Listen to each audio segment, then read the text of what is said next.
Today we are making my 1-minute homemade honey mustard. It's that quick and easy. It's so much better than anything you'll find at the grocery store and so much better for you. Let's go make it.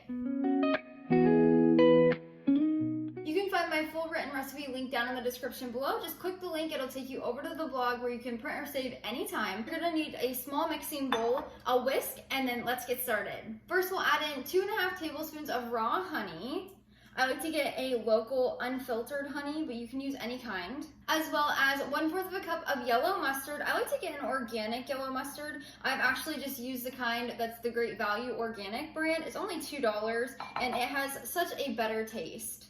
Next we'll add in 1.5 tablespoons of mayo. Now you can make your own mayo, you can use your favorite brand, it's completely up to you. I always try to find one that's a little bit more wholesome with less ingredients, but you can use any you have on hand. And then we'll add in 1 teaspoon of apple cider vinegar. I like to get a raw apple cider vinegar, as well as 1/4 teaspoon of sea salt or regular salt.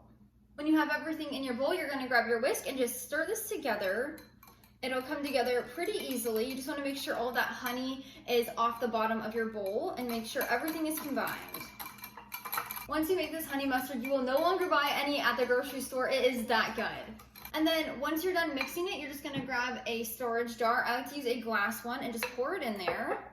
This will last for about 1 month in your refrigerator. Just make sure you have an airtight lid on it. This recipe makes 1/2 cup, so if you want to double this or triple it, you are more than welcome to fill your entire jar. Let's give it a quick taste test. So good. It is so delicious. I forgot to mention that this honey mustard thickens up just a little bit once it's in the refrigerator and cold. So if you're looking for a thicker honey mustard, just pop it in your fridge and use it later. I hope this recipe replaces honey mustard in your home. Until next time, go bring life into your home through the kitchen.